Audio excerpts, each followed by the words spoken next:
Good evening and welcome to Frankies, a first-of-its-kind celebration of our high school athletes in Franklin County. My name is Emerson Lynn and I'm editor and co-publisher of the Saint Albans Messenger. There's an old saying that a trophy carries dust and that memories last forever, which is one of the reasons for tonight's awards banquet and why, as your community newspaper, we devote so much time and energy and resources into our local sports pages. It's about the memories. I doubt there's an athlete here whose picture hasn't been in the Messenger and clipped out to put on the school's bulletin board or your parents' refrigerator. Tonight's purpose is to recognize you for your accomplishments, but also create that trail of memories. There were over 66 athletes recognized this year as Athletes of the Week, and we want to recognize each of you for the efforts that you put forth, and we want you to know that your efforts are valued and that they're recognized. Thank you for coming and being part of the story. I'd also like to take a second, and an important second to me, to recognize our sports editor, Josh Kaufman, for the untold hours he's put in to put together what's recognized in Vermont as the best and most thorough coverage of local sports in the state. For many of you, he's as natural a presence on the ball fields or the courts as the coach, and he's been with you your entire ride through your sports careers. For that matter, he's probably cataloged your parents' sports careers as well. Thanks, Josh.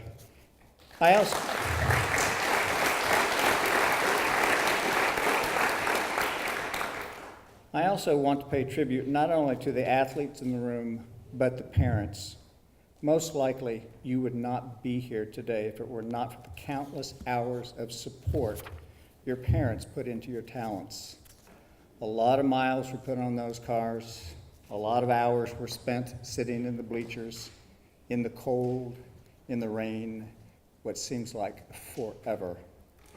They haven't explained that all to you, but they will. And I'd also like to thank our panel of judges, Wynn Parody, Donna Flanders, John Chaffee, Anthony Labor, Rob Mayer, Ben Kaufman, and David Marlowe. And I'd like to extend a deep thanks to our sponsors this evening, Vermont Federal Credit Union, Northwestern Counseling and Support Services, Northwest Medical Center, and Rise Vermont. And to kick off the evening's presentation, I'd like to introduce you to Jill Barry Bowen, who is CEO of NMC and the real power behind Rise Vermont, the state's population health initiative. Jill?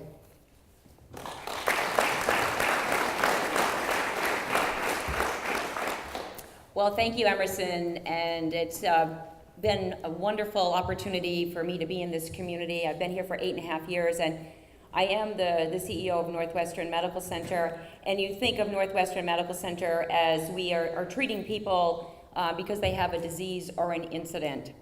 And so as I speak to you this evening, and that being in the background, I'm going to take you on a little bit different journey from a hospital, that one that is traditionally treating disease to one that I'm going to talk to you about is that this hospital is about keeping you healthy and this community healthy. So I stand here for Northwestern Medical Center and also proud to be a co-sponsor of Rise Vermont with Emerson. I don't want to underestimate the power that Emerson has around this community, bringing you here tonight for your awards and celebration as athletes, but also the continuation of your journey to be healthy. So first and foremost, thank you for letting me be here. I want to first congratulate you also on your achievement throughout the year and tonight as well. Just like you, actually, I was thinking about this 40 years ago. I was sitting in your chair as an athlete of Mount Abram High School in Maine. And just like you, I was fit and ready to go. And then all of a sudden, I landed in college and realized that college isn't as structured as school, and that I had to be places at certain times and show up for my practice sessions in sports. All of a sudden I was in college and I was more in charge of my own schedule of when I was going to show up. And then, fast forwarding, then I was in the job world. And suddenly, my life got consumed by work. And being active, what I was in school, was no longer in my agenda. And how did I let that happen? How did I let that slip? So this year, 40 years after graduating from high school, I also want to let you know that I've just learned that my chin-up number in high school has now been beat after 40 years. So I've been told that I'm the old fart now that was doing those numbers and now no longer hold that record. So Rise Vermont is about embracing healthy lifestyles. And so I am committing to this journey of turning my life around and getting movement back in my day, to getting healthy eating back into my day. And I want to challenge you as the best of the best who are in shape and are here as athletes to never stop. Don't let it go, because I need you on this journey to continue to keep this community healthy. Because you know what? It's a lot cheaper of healthcare. We all want to drive healthcare costs down. The only way we can do that is by staying healthy, because being healthy doesn't cost the healthcare system a whole lot. And also, I want you to know that we don't have to die of something. We can die healthy, and we can die as athletes on our journey. So I want you to continue to be a role model as you go on to college, as you reach those high destinations on your journey, to really search for being healthy and add 40 years, fast forward 40 years onto your life, and what impact are you going to be making on the community? And by the way, I hope it's this community that you come back to once you graduate from high school and go on to college. So keep moving, be healthy, and as in my morning starts at 4:30, in order for me to run so I can go to work and have a healthy mind fuels a healthy body. I want this for you as well. So please join me in this journey of active play, parents and families alike. Play, just move, just enjoy life and these social gatherings that were happening.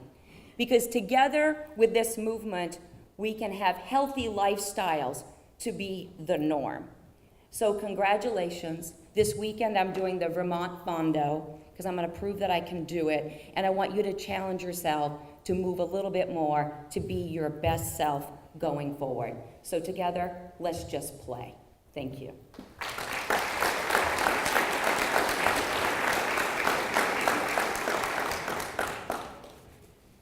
Our next speaker is Todd Bauman. Todd is the Executive Director of NCSS, and Todd has been a vital part of the Franklin County Human Services Network over the years, and has developed a keen insight into the power of relationships and how athletics plays into these relationships. Todd?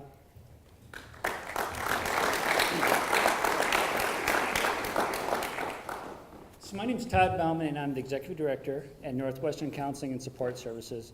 And first off, I just want to thank Emerson and Suzanne from the Messenger for pulling all of us here together tonight. But more importantly, I really wanted to congratulate all of you, all of the Frankie Award recipients, and all the great accomplishments you've had over the last year. So congratulations to you all.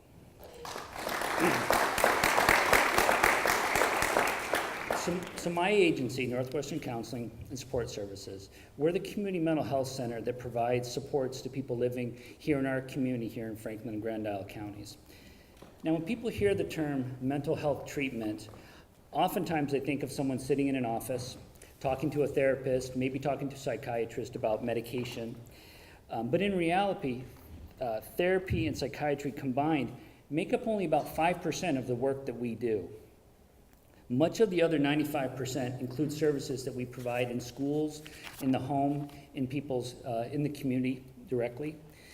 Now, for some people, therapy and medication are important, they're even critical to their overall health. But for many people, for most people, a different type of support can be even more helpful. For many, being part of a strong, resilient community is often the most important element to assure overall health and well-being. And in our community, high school sports are a great way to promote that strong community connection. Sports not only improves health and well-being for the individual athlete, but sports, more importantly, can also improve the health overall for a community by strengthening the community as a whole. Sports are really important. They improve the health of both the people that play them and the people that watch them. Sure, for athletes, sports provides a great diet, exercise, both of which contribute to their individual health and wellness. And many of you athletes will carry that love of sports and your love of competition into adulthood. You'll continue to play in college. You might play in leagues throughout your community. But sports have a value that's far greater than just the obvious health aspects that we see on the surface. When people think of sports and the athletes that play them, they often think of individuals that work hard, push themselves, and for many people in the room, I know you push yourselves often harder than anybody else, which is what has got you here. Through sports, people become more resilient. Resiliency, I think of, it's a real abstract concept that's not easily defined. We often think of resiliency as the ability to overcome obstacles where others cannot. Research really highlights 3 core building blocks to becoming resilient. They're healthy relationships, a sense of belonging, and the most important one is strong community connections. Resiliency is the ability of an individual to bounce back, to overcome adversity when confronted with stress. And resilient people may bend, but they don't break. This does not mean that resilient people, they don't feel distressed, but what it means is when confronted by a challenging situation, they're able to overcome it. They don't become debilitated by it, they can overcome that. Through sports, athletes learn to push themselves to overcome obstacles and be more resilient. Resiliency can be developed through sports, but these are skills that are transferable into your adult life, be it through work, family relationships, college. Being a more resilient person will help you succeed when you're confronted with a challenge later in life. So I talked a little bit about the importance of sports to promote resiliency with an individual. But in addition to being good for the individual athlete, I think more importantly, sports is good for the family and the entire community because it brings people together. To highlight the power of sports and how sports does bring people together, I want to take you back to March 18, 2005. And Taylor, I know you remember that date well, because that's the date that number 13 UVM upset number 4 Syracuse for the first ever NCAA tournament win. I remember that UVM won. I remember that it was an overtime win, but I don't remember the final score. I don't remember a lot of other details of the game. But I do remember who I was with. I watched the game with a group of friends. We were all decked out in our UVM, I'm a UVM grad. We all were decked out in our UVM gear. And more importantly, I remember my dad calling me before the game. My dad is a huge Syracuse guy. And he called to sarcastically wish me luck in the game. And we watched the game, it was a big overtime win. And I remember calling him back after the game to wish him better luck in next year's game. So even from 300 miles away, the game connected my dad and I through that moment. Another example, I think, of the power of sports to strengthen community took place just a few weeks ago, and some of you may have seen this on the news. There was a high school baseball game in Minnesota. It was a semifinal game with the winner going on to the state championship. And again, this was just a few weeks ago this happened. The pitcher struck out his best friend for the final out of the game. As the winning team rushed the field, they all were gathering on the pitcher's mound right behind the pitcher. The pitcher moved away from his friends and instead went towards the batter, his best friend that he had just struck out. And in the video, you don't talk about people aren't talking about the score, the announcers. They're talking about the pitcher hugging his friend at home plate when the rest of his team is celebrating right on the pitcher's mound behind him. So be it the pitcher from Minnesota hugging his friend, my dad and I connecting over UVM's big win, sports brings people together, and that makes us all healthier. So I want to close with just stressing that sports promotes community connections. Parents go to games to watch their kids. Relatives go to cheer on their family. And most importantly, entire communities come out to cheer for you and your team. Through sports, the entire community becomes more connected, more resilient. The entire community becomes stronger and better able to overcome obstacles. So next time, speaking to the athletes, the next time you're out on the field, the court, the ice, the track, in the midst of the heated competition, don't just look at the scoreboard. Take the time to slow things down and look up in the stands. First and foremost, I really want you to find your parents up there. And they should be easy to find because they're probably the ones yelling the loudest. They're probably wearing more team gear than you are when you're out there. And I want you to notice how proud they are of you. Maybe notice who they're sitting with. I bet they're there with friends, with family all around them. And then take a minute to look beyond your family and look out into the crowd as a whole. They all came to watch you. They all came to watch your team, your game. But look deeper than even that. And in the crowd, I think you'll see family, friends, people from across the entire community are united through this common event, through this common activity. So I want to close with sports brings people together. Sports makes communities more resilient. And because of that, I think we're all better off. So thank you.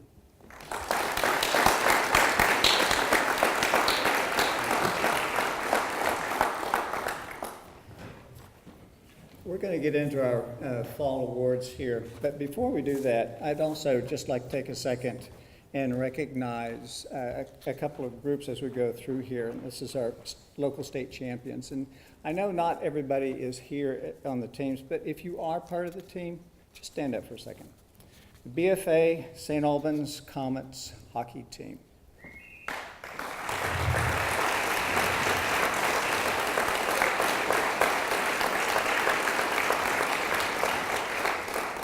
The BFA Saint Albans Comets snowboarding team, which won the overall team halfpipe and slopestyle event champions.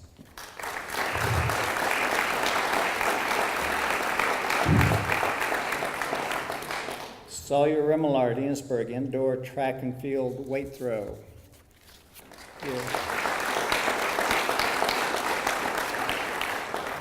Nick Blaney, Enosburg, snowboarding overall and slopestyle event champion. Nice job.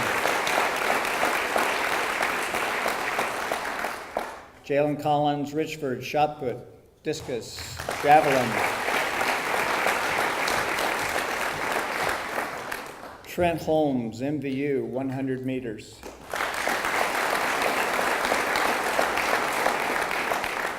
Hunter Tardy, MVU, long jump.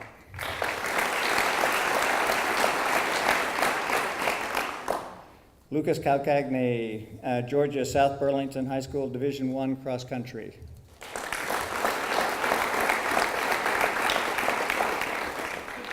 Okay, so we're going to do our fall awards first, and I'll pull this back a little bit. So when we call you, just come up the steps, walk right in front, and go over to Josh, and Josh will offer you the award.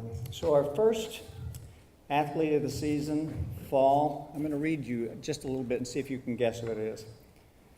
The Hornets senior captain last week was named to the coach's all-state soccer team for the second year in a row.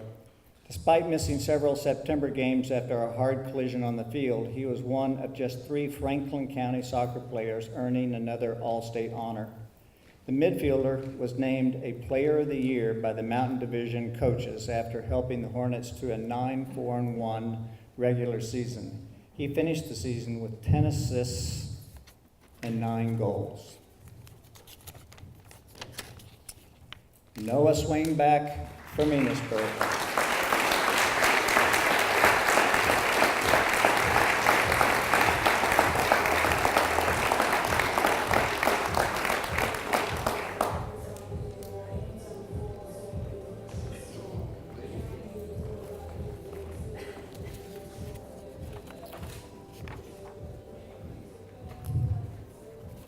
Okay, our female athlete of the fall season was one of several Comets testing Mount Mansfield's goalie in the second half of a loss October 14th.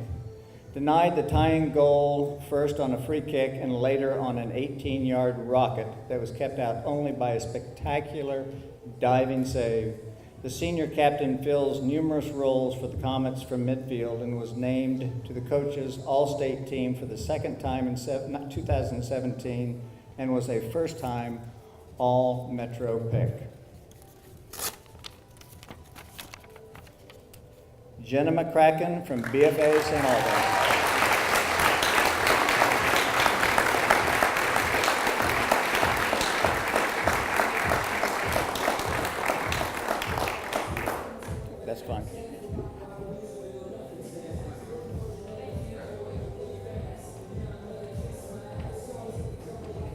Okay, for our next speaker is Lauren Bernard, and she is the assistant women's soccer coach at UVM. And if there is anyone who is a model both in the classroom and on the field, it's Lauren. She graduated from Colchester and attended Boston College on a full-ride soccer scholarship. She was a two-time Gatorade Player of the Year for the state of Vermont, and as strong in the classroom as she was on the field. She's an inspiration to anybody who follows her, and I think you'll enjoy hearing what she has to say. Lauren?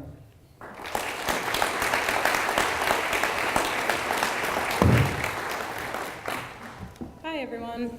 First off, public speaking is one of my biggest fears, so I apologize for any shakiness that you might hear. Hopefully by the end of this, it goes away.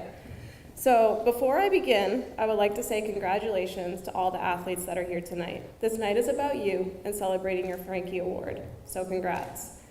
I would also like to thank the Saint Albans Messenger, Emerson, and Suzanne for having me tonight as a speaker. It is truly an honor. My goal for tonight is to tell you my story and hopefully provide you with something you can connect to, learn from, or be inspired by. So let's get started. Michael Jordan once said, "I've failed over and over and over again in my life, and that is why I succeed." My name is Lauren Bernard, and I was born and raised in Colchester, Vermont. I grew up with two older brothers, one who is 8 years older than me, and the other who is 4 years older than me. Both of them played soccer in the local town leagues, and both of my parents coached. Because of this, I was exposed to soccer at a very young age. My parents would bring me to all the games and practices. While the rest of my family was busy dealing with the actual event, I was on the sidelines playing 1v1 with one of the family's golden retrievers. So thanks, Tucker. I owe all my soccer success to you. By having this exposure so early on, it was almost inevitable that by the time I was old enough, I was going to be playing soccer in an organized fashion. At 5 years old, I began playing in Colchester's kindergarten soccer league, and by the time I was 7 years old, I was playing for Nordic Soccer Club on their U10 team. My first game was against Browns River, and I remember thinking to myself, wow, they're big, as they came out in their purple and green striped uniforms. I knew part of it was because they were 3 years older than me, but they honestly were the biggest 10-year-old girls I had ever seen.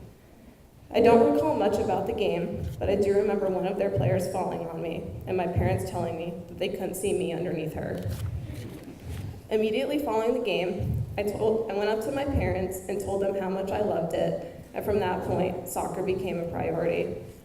As a very young player, I already knew I wanted to play soccer at a high level. During Halloween, I would dress as Mia Hamm. At Christmas and birthdays, I would ask for soccer balls, cleats, and rebounders.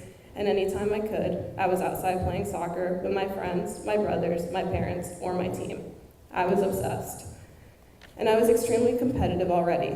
If I didn't score goals, I cried.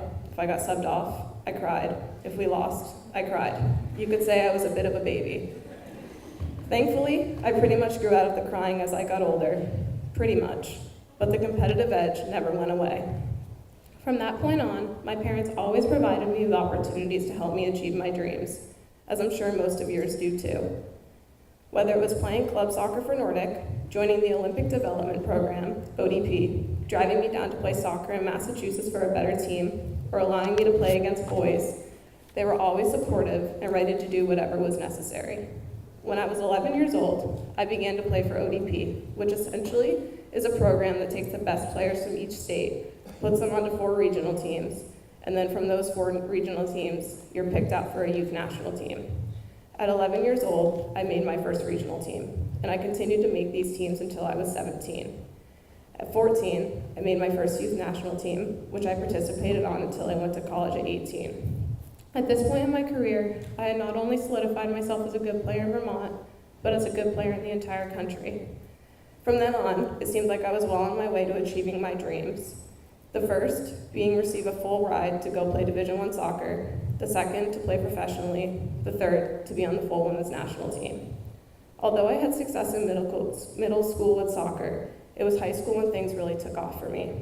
As a freshman in high school, I was the only one to make varsity at Colchester, and we made it to the semifinals in the D1 playoffs. It was also my freshman year when I made my first youth national team and had the chance to travel the world to play soccer. My first trip was to Costa Rica for 2 weeks. While there, I had the opportunity to play against girls from all over Central and South America, learn about their culture, watch their men's national team play, and see how people from outside the US live. We stayed in places where there was no internet, and before each practice, we had to move dozens of iguanas off the field. Over the course of the rest of my high school career, I also had the chance to travel to Spain, Portugal, Brazil, and Russia. In each place, I learned something new about the world and soccer. In Spain, I befriended a new stray cat or dog each day, not realizing how dangerous this actually is. In Portugal, I spent my entire trip hoping I'd run into Ronaldo. It never happened, but that's okay. I'm more of a Messi fan anyways. In Brazil, I had my first dessert pizza and learned that we are terrible at futsal in the US. If you don't know what futsal is, it's basically soccer, but on a basketball court. It requires a lot more technical skill, but not as much athleticism. Early in the week, we played a team in normal soccer, and we won 2-1. 2 days later, we played this same team in futsal and got our butts kicked. We lost 24-2. And in Russia, I learned that they eat and drink their milk products warm, and it's normal for them to eat things like liver. I was never so happy to drink refrigerated milk and eat chicken when I got home. In the end, each of these experiences provided me with a ton of insight, appreciation, and friendships I never would have achieved otherwise. I challenge you as players to get out of Vermont and play your sport. Traveling to all these places opened my eyes to the talent I didn't know was out there. Whether it's camps, showcases, guest playing, or club sports, it's an invaluable experience as a person and player. While at Colchester and being part of their soccer team, I also gained a lot of valuable life and soccer experiences. Aside from making it to the semifinals my freshman year, we also made it to the finals during my junior year. Unfortunately, we didn't win, but the overall experience was one of the best of my life. In high school, I also earned a lot of accolades. I was a member of the All-State team 3 years in a row. I earned Gatorade Player of the Year and All-American twice. I was nominated inaugural Female Soccer Player of the Year and was chosen for Athlete of the Week once, which was our version of the Frankie. During this interview, they asked me about all my favorites, and I had no idea what to say for my song. So I said Party in the USA by Miley Cyrus. I've still yet to live this one down. In fact, my fiance's dad jokes that this will be the song we dance to on my wedding day. It was also during my junior year that I achieved my first dream of receiving a full scholarship to play college soccer. I committed to Boston College, which is a program that plays in the ACC, the Powerhouse Soccer Conference. As most of you can see, my high school career was filled with a lot of highlights and positive moments. However, things weren't always easy. I suffered a broken leg, a serious hip injury, and spent months rehabbing both. And when healthy, I worked out 3 days a week and played soccer 6 days a week. But the most difficult part about soccer growing up was missing out on social opportunities, which I'm sure many of you have also experienced. Whether it was attending a Friday night football game, going to a school dance, seeing a movie, sleepovers, or missing a chance to tag along on a friend's vacation, soccer always seemed to get in the way. But I never forgot what the overall dream was, to play soccer at the next level. For all of you wanting to play sports in college, there is a lot of sacrifice and hard work that goes into it, but it's all worth it in the end when you start to accomplish your dreams. When I got to Boston College, my career, unfortunately, did not match that of high school. I went from being the best player on the team to being a good player on a team with great players and playing against incredible players. I was no longer the one scoring goals, which meant I was no longer the one receiving recognition. In addition, my team struggled to perform to our potential, often losing games we should have won. Before I went to college, I had always imagined it being the best soccer and personal experience of my life. Unfortunately, that wasn't the case. I did not choose the right soccer program for me, nor did I choose the right college atmosphere for me. Despite starting in every single game of my career and making the NCAA tournament 3 out of 4 years, including a run to the Elite Eight, I never felt fulfilled. But my desire to play professionally and make the women's full national team never went away. Unfortunately, these dreams would not come true. With 3 games left in my career at BC, I blew out my knee, the trifecta. I tore my ACL, MCL, and meniscus. And not in a hard collision or anything cool like that. I just got burned defensively. This prevented me from not only finishing out my college career, but also from declaring for the draft. For the first time in my life, soccer had completely let me down. I had no idea what I was going to do after college. I couldn't exercise. My body looked different. I was unable to do things with my friends. And more importantly, I couldn't play soccer. Remember earlier when I said I had stopped crying? Well, yeah, I kind of started again. Since the time I was 5 years old, I was Lauren the soccer player. But on October 15, 2015, that all changed, and I no longer knew who I was. I was lost. This forced me to look inside myself and accept the fact that soccer was no longer what I was going to do after college, and that I was going to have to wait a bit to try and achieve my other two dreams.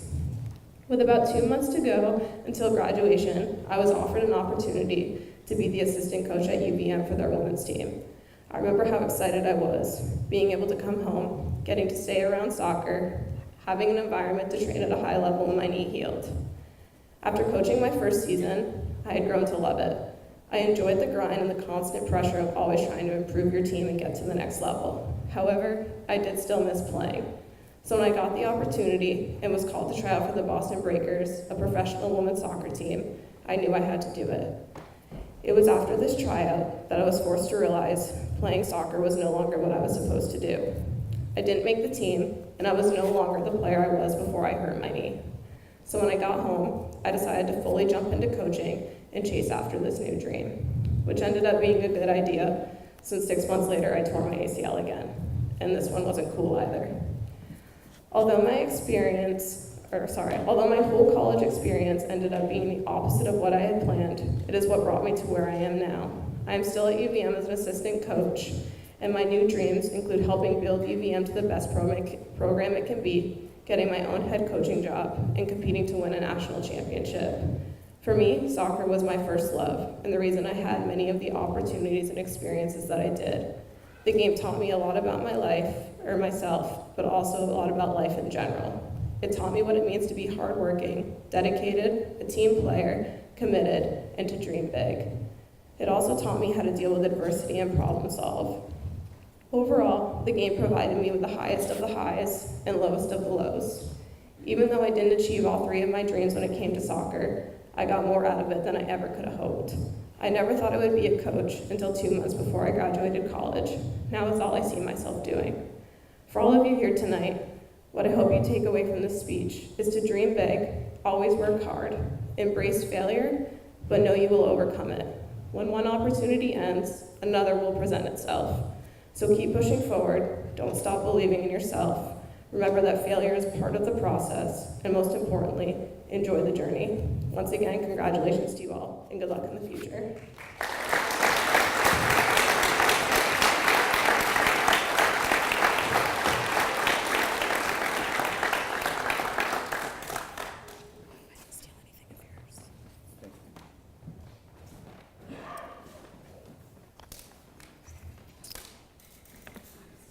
In other words, it's not about getting knocked down, is it? It's about getting up. What we're going to begin with now is the Winter Awards. So we have the Athlete of the Season, Winter, and here's the description. This BFA student helped lead the Bob Whites to a pair of Lake Division victories, beating previously undefeated Milton 62-45 on January 23rd, and topping Virginia's 69-36 soon after. The senior center notched a double-double against the Yellow Jackets, scoring 20 points with 20 rebounds, and added a game-high 24 points against Virginia's. On February 5th, he became the 7th Bob White to reach the 1,000-point mark.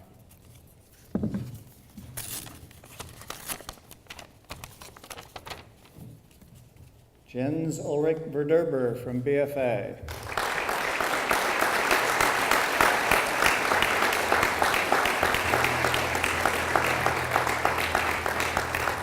I think Jens was able to make it tonight. Okay. Okay, for the female, it's back-to-back season opening shout-outs by this goalie. Helped the Comets win their Christy Corrigan Blitz tournament for the first time in 8 years.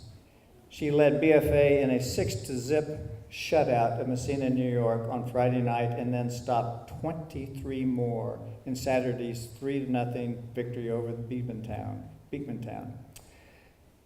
She had 13 saves in the third period, including a pair of great plays in the first 90 seconds of the third period to protect a 2-goal lead.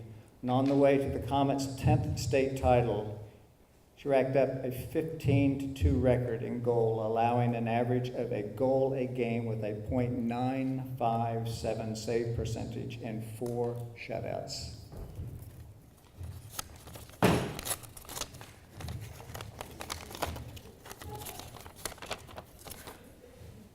Madeline Hungerford from BFA.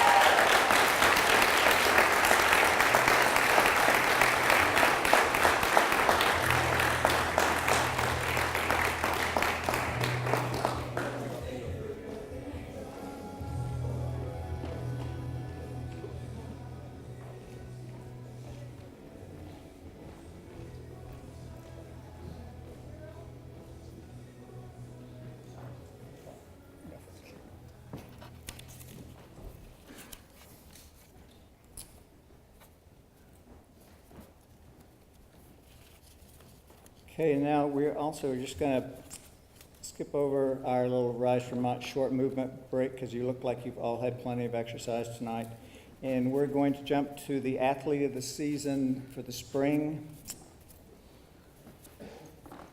The winning pitcher in the 2017 title game, this Enosburg athlete has led the Hornets to an 8-2 start and turned in one of the best performances this season against MVU. Dominating Missisquoi, he took care of all 15 outs in his 5-inning no-hitter, striking out 14 and fielding a grounder on one of 2 balls put in play against him, both by Avery Feely. Only a walk and an error separated the senior from a perfect game. At the plate, he was 3 for 3 with 3 runs and an RBI. In 3 games leading up to the championship, he one-hit Williamstown with 13 strikeouts and hit for an extended cycle, with a single, a double, a triple, and a homer in 3 wins.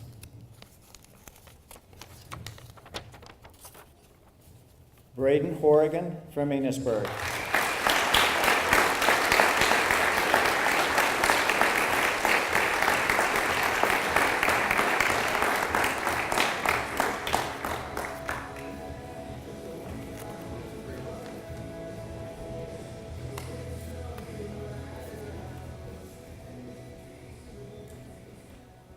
After belting 9 home runs in her sophomore season, this MVU junior heated up right along with spring weather and clubbed 4 homers in 6 days while pitching her first career no-hitter, an overpowering 17-strike performance at BFA Fairfax on May 7th.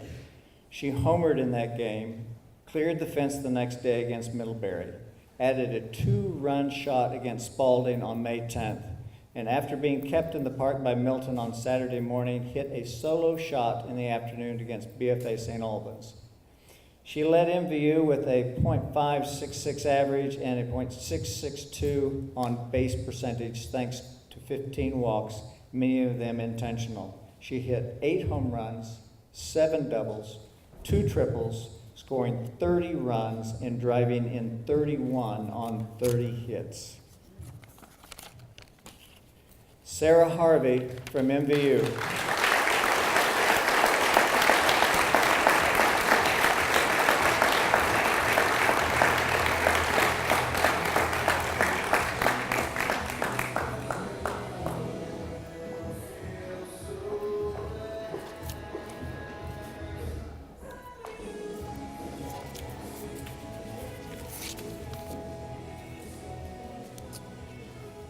Our keynote speaker tonight is Taylor Coppenrath, a statewide name in Vermont basketball universe, and one of just 2 people to ever be named an American East Conference Player of the Year 3 times.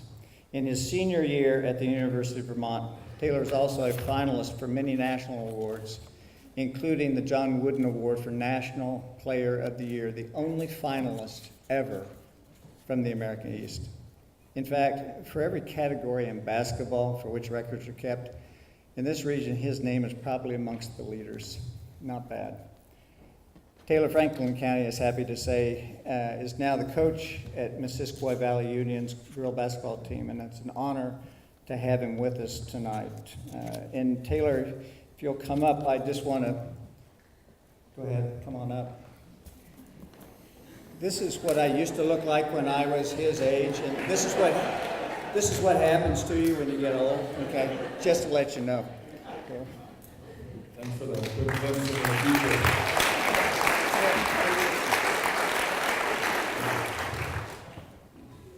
So first of all, I'd like to say congratulations to all the athletes. So if everybody that received their award that's here tonight, could you please stand up? Please stand up. Come on. All the athletes, up, up, up, up. Congratulations.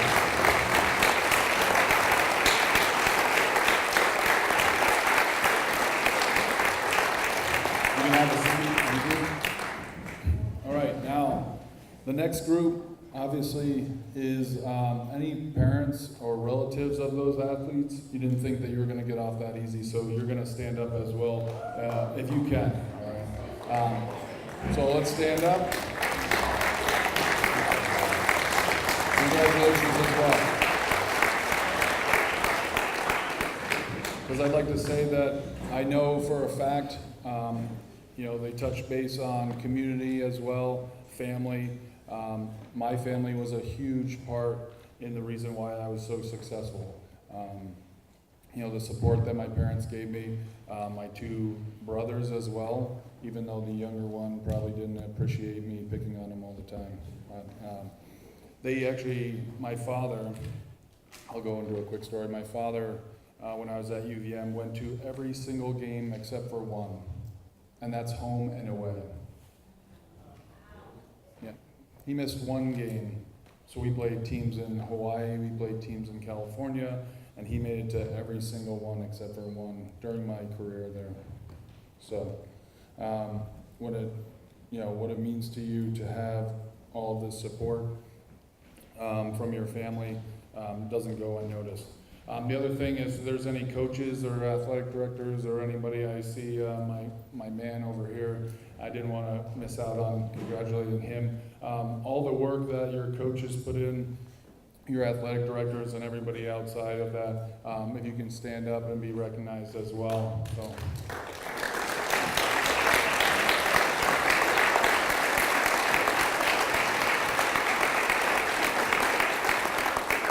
And I'd also like to say thank you for the other guest speakers as well, and for everybody in the paper that could make this possible, and anybody else in the room. I know there's a lot of people that make this happen behind the scenes that aren't involved here, so let's give everybody a round of applause as well.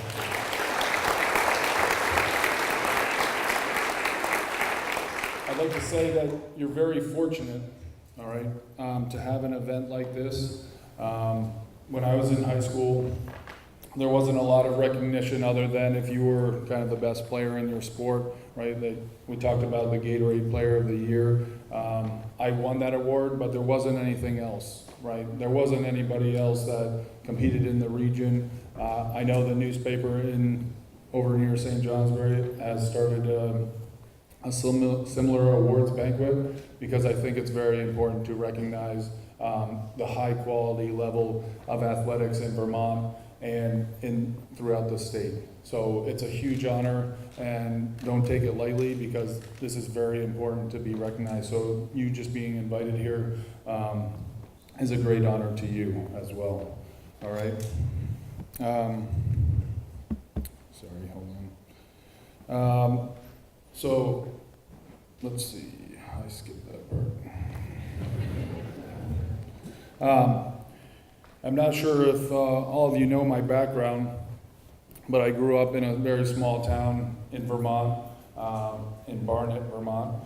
And, I joked around as I got into the University of Vermont that the town that I grew up in had more cows than people in it. So the population of the cows were more than the people in the town. So, it was a very, very tiny, small town. But I grew up playing basketball. I started because my father coached my older brother's team, so he was 3 years older than me. So in second grade, I was playing and practicing with the fifth grade team. All right, I always feel like when you can play up levels, it's a really good thing. All right, when you have, right, you might have times where you question, I'm not as good as them, or right, you start to doubt yourself. There's no room for negative thoughts or feelings towards that. You just got to push those aside and say, I'm here for a reason because I'm passionate about the sport. Right? I love all sports. I love being active. I think if you talk to my parents, they'd say, why doesn't this kid ever stop moving? Because I was just running around the house. And so then they were like, well, let's throw him in different sports and see if we can tire him out a little bit. So that being said, my father, so in this small town, right, there was I think our team had a total of 10 players on it in my 8th grade year. When we decided to split into 2 teams, well, we may have had a little more than 10, but when we split into 2 teams, I think we had a team of 6, and my father wanted to coach us because we wanted to play in the A division in 8th grade, because but prior we'd play in the B division, and we'd blow out teams fairly easily by 20 points. But those victories and those wins didn't have as much meaning as competing at the highest level that we possibly could. So I really appreciate my father for, pushing us to play the best competition possible. When we were 11, or when I was 11, my teammates and I, we played AAU. We won the state tournament. I think there may have been a total of like 5 teams back then. So I do start to feel a little old. Actually, I question sometimes why they even invite me here, because I'm like, wasn't that 13 years ago? I'm not relevant anymore. But anyways, at 11 years old, we thought we were pretty good. So what we did was we combined, all the best players in the state at that time. And we put a team together and we traveled down to Florida for the national AAU tournament for 11 years and under. We played teams, from Tennessee and all over the state, all over the country. And there was a 6-foot 11-year-old, and I was fairly tall, but not that tall at that point. There's also a player that at 11 years old could dunk the ball during warm-ups. And so here I'm sitting like, hey, we're pretty good. We won the Vermont tournament, and we got all the best players in Vermont. And I think the closest game maybe was like 30. So 30 points on average, we lost by down there. But the one thing that you can take from that is that I saw what the other competition was outside of Vermont. It was an eye-opener. It was, if I wanted to continue being successful in basketball, and I wanted to not even be successful, I just enjoyed playing so much. I was so passionate that I wanted to continue to work and see how long I could play for. Yeah, I had dreams, right? I had dreams of playing. I used to sit in the living room with my father. We'd watch the NCAA tournament, and I'd be like, oh yeah, who are you rooting for? Oh, well, there's always underdogs that beat teams. And I was like, yeah, I'll still go with the good teams, because there's no way that they can lose against some of these other teams, right? And that was probably, when I was in middle school, and then fast forward, right, and there I am in the NCAA tournament, upsetting Syracuse. And so, yeah, it was a dream of mine to play, but I never expected to get there, truthfully. I was very fortunate that I was able to do that. I never set expectations or expected things without putting in that hard work and being dedicated to that sport. Yeah, there's times where, you get together with your friends and you kind of screw around a little bit and play for fun. That's great. But there are times where, what am I doing to help me get more successful and better at this sport? Time, effort, hard work ethic. My AAU coach said, there's a lot of time where they take players that work hard over talent. And I didn't think I was that talented, to be honest. And I was pretty successful, I guess, if you look at all those awards and stuff that I received. I just call it luck. But. So, when I was playing at UVM, there was probably a point in my career where I had just won Rookie of the Year, I think, and then the next year I won Player of the Year, and then I said to myself after those 2 years, where do you go from here? Right? I think I averaged 18 points a game as a freshman, and then I averaged 20-something points. So obviously my points per game was going up, and I went from Rookie of the Year to Player of the Year. And then I'm like, well, how do you even top that? Right? Where do you go from there? So I had a little bit of a kind of a mental crisis a little bit. So I talked to my coach. I'm like, I don't even know what to do. So the season ends, and I'm like, now I'm nervous. So how do you top that? What do you do? So he actually put me in touch with his brother, who's a doctor and talks to people. And it was really helpful. Really, all I did was one phone call for about 10 minutes, and he said, what are you worried about? I said, well, how do you top all those things? Why are you worried about topping it? You did all those things already. And that change of my mindset right there changed how I viewed, and I said, so I already did all these things, right? But my fear was that when you do all those things, then the people are going to be expecting you to fail, right? And I was more worried about that than recognizing all the success that I had, all right? But I changed my mindset, and I went into saying, you know what? No matter what happens, I'm going to stick to doing whatever I know that I should be doing at that moment, and let the passion for the sport and my knowledge of the sport take over in those moments, and not overthink things and worry about those things. Come to find out, I won the Player of the Year award again, and my points per game went up again. And then, then you think senior year, what are you going to do then? And it went up again. So I increased every year points per game, and I won the award 3 years in a row. So. Your mind is a very powerful thing, and if you can visualize and see yourself being successful. Some people were like, how'd you make that shot? And I'd be like, I don't know. I think one time I thought about making a shot like that, and then all of a sudden it just happened. It's true. I swear. I literally pictured making this play, dribbling around, doing this, and then all of a sudden in the game, it was like, somebody was reading my mind that all of a sudden this was going to happen, or maybe I just can, see the future. I don't know. But so through that moment, I had some, very good, successful moments, but it wasn't all about wins and losses, right? We talk about community. Every place I went to, so coming from a small town, right, I grew up playing sports with people that were 5 years older than me and 5 years younger than me. We just get together, hey, you want to play football, you want to play soccer, right? There were some people that were stronger than me, faster than me, but I always knew I could pick on my younger brothers.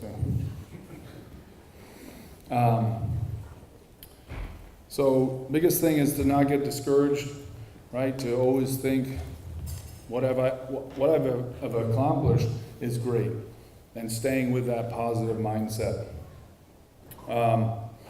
So I also attended some basketball camps throughout high school, and sometimes nowadays you have, or I had people back then, even some teammates of mine saying, oh, what does that person know? They only coach 5th grade basketball.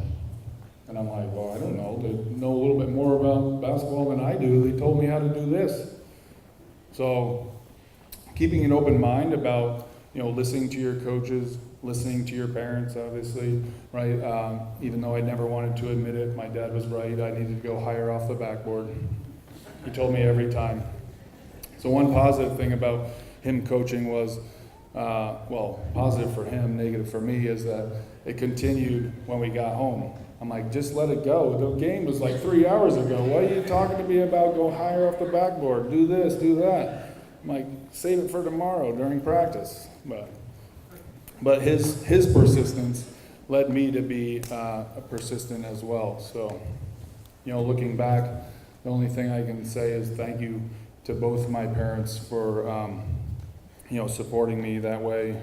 My mom, like they said, was screaming literally in the stands when it was dead quiet. So obviously they're like, hey, is that your mom? I'm like, I don't know. I'm zoning it out. I don't know. I'm just in the game. Stay in the game.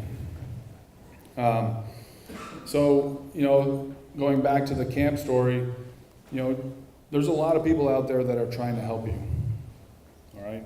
Some are at camps, counselors that you may never see again, right? Some are your parents, some are your coaches, some might be just a brief, moment in your life, some might last longer. But know that everybody is there in the community to help you and guide you and wants the best for you. So I'll just kind of wrap up with, I had never gotten a technical in my whole basketball career. Right? I never talked to the coaches, the refs when they made bad calls. I just, stayed in the game, stayed in the moment, played how I thought I needed to play. I never got caught up in all of that stuff until I was my last year, no, not my last year, close to my last year playing professionally. And I wasn't arguing a call. They basically called me for a flopping offensive foul. So imagine me, right, getting hit in the chest, falling down, and then the ref calling out, oh, you're diving, you're flopping, so there's a technical. And I was so disappointed because I prided myself on never getting a technical until that moment, and it kind of ruined my thought of being successful in basketball as well. So that being said, I now last year I'm a coach, and I'm thinking to myself, hey, first year head coach, here we go. Just don't get a technical. And I was this close a couple times to getting a technical, but I was able to, suppress that anger and animosity in my so much subtle way, right, of just, no emotion whatsoever. But you'd imagine when I was a player, it was so different. When I was a coach, I'm like, you're ruining this for them. You're ruining it for them. But when before I was like, oh, just let it go, coach. Now I'm like, no, I'm not going to let it go. We're going to get that call, no matter how much it takes. But just having the support of the community, believing in yourself, like everybody up here said at some point, listening, being active, taking control. When opportunities, kind of go away, new ones will arise. It is true. I wasn't sure if I was going to make it to the NBA. I didn't. I had opportunities to play in Europe, and looking back overall, there was a lot of ups and downs. But when you look at all the positives versus the negatives, and I'm a math teacher, by the way, so I had to throw that out there. The positives tend to outdo the negatives if you really believe and you're really supported. And I'd just like to wrap up so I don't ramble on for too long by saying that it's always a great honor to come up and speak. For me, I remember the first time I had to do public speaking. It was at a Winooski graduation, and I'm shaking the mic and nervous and babbling and whoa. And now I still do that, but I just do it a little bit better. So. Thank you so much, and enjoy the rest of the awards, and congratulations again, and good luck in the future. And don't hesitate to reach out if you have any questions about college, playing in college, or beyond, or anything in general. All right, thank you.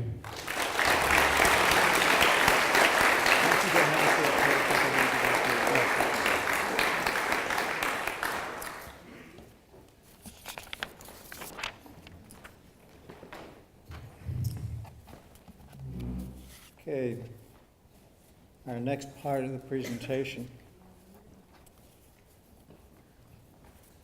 This is for Athlete of the Year.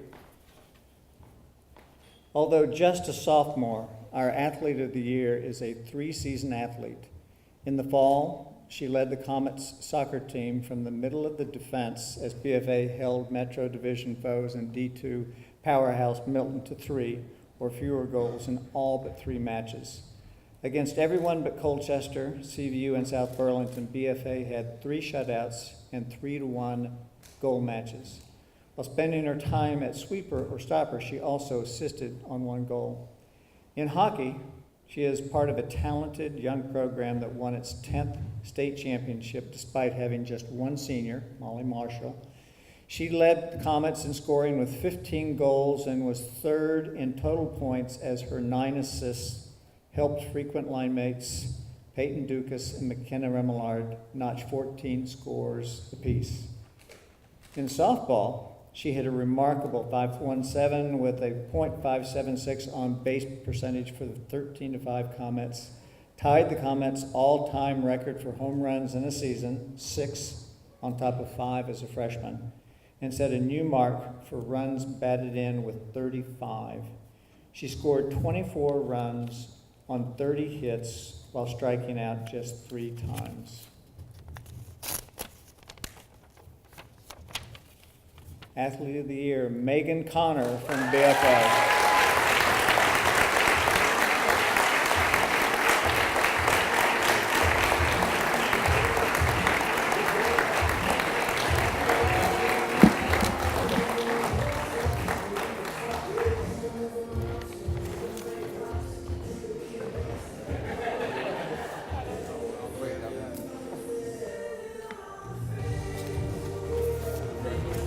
Thank you.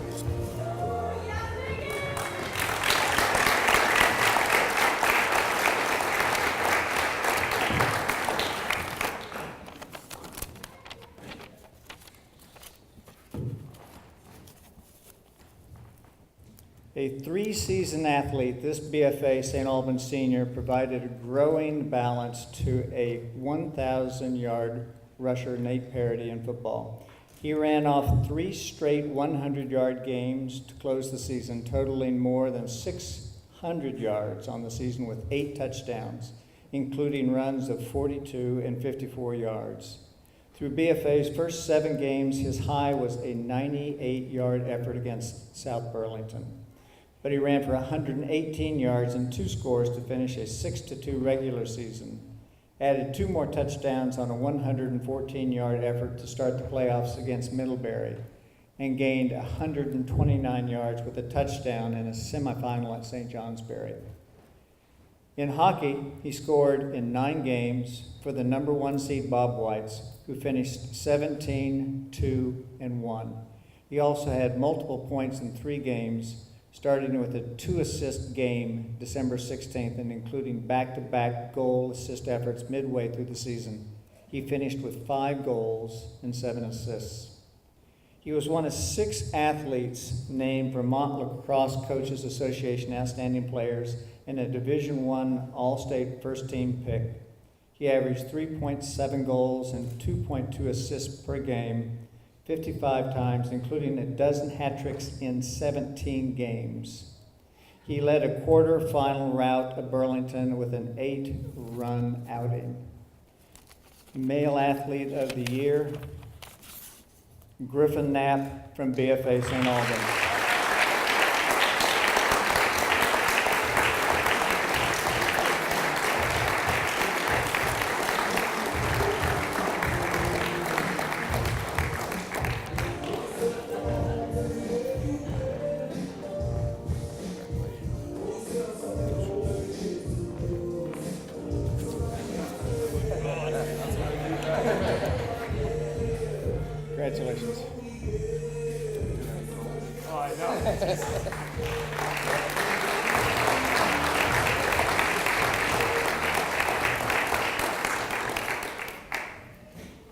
In concluding, I just want to thank everybody for coming out tonight. It's the first of a kind of event, and we really weren't even, we over-planned tonight, and we added tables that we didn't think that we would fill, but you exceeded that, and we're very pleased. And I'd also like to take just a second and thank my staff, Kim Connor, Michelle Monroe, and the staff over here. They put in tons of time at putting this all together. Thank you very much.